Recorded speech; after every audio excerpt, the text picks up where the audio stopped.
Ministry ya ugima wa mwiri ni rugoritie bodi ya ndukenda iria thukeirwo guthomithia muingi gucenjia miikarire gukuruhania ruhonge rwa NHIF hari marihi ma andu aria mari na murimu wa cancer o udumwe na guthomithia muingi mirire miega. Kuringana na uthuthuria wa ihinda riri, andu 90 ni makuaga o muthenya kumana na murimu wa cancer, owari kuuga ati andu 4 nio makuaga o ithaa. No riu Ministry ya ugima wa mwiri ni yugite ndigukorwo ikianirira murimu uyu ta ugwati wa kibururi nginya gukorwo na riboti itheranite egie murimu wa cancer. There has to be sufficient data built over time and that is desegregated.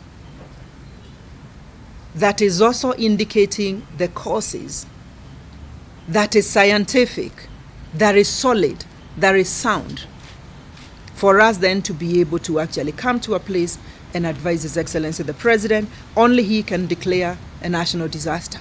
Na kwa gikaro-ini kia bunge, abunge ni mendekithitio thuthuria wa kansa ya njiro ya uciari uheanagwo hatari marihi igeri-ini ria kugiririria gutherema kwa murimu uyu.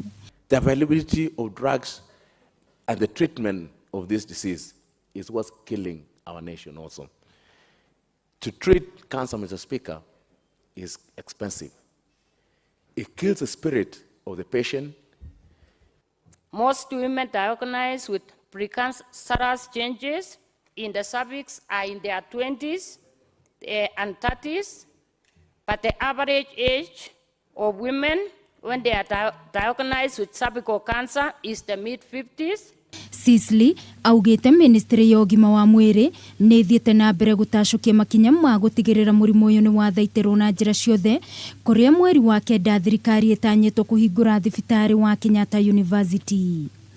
Ningi anyite itemi kuma honge itiganite hamwe na arigitani ya murimu wa cancer ni moritie thirikari kugia na mitaratara ya gutura ya kuhurana na murimu uyu kuona family nyingi ni itigitwo no kia munene. One of the things we are suggesting is that the NHIF and the government needs to partner with KEMSA to be able to access these cancer drugs at a very cheap price. We should have constant medical checkups. We should not be afraid to be screened.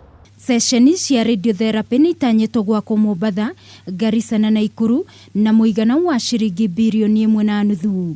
Ngiribotera Kameme TV mutamburuko wa mohoro ni njitagwo Wangui wa Mwiruri.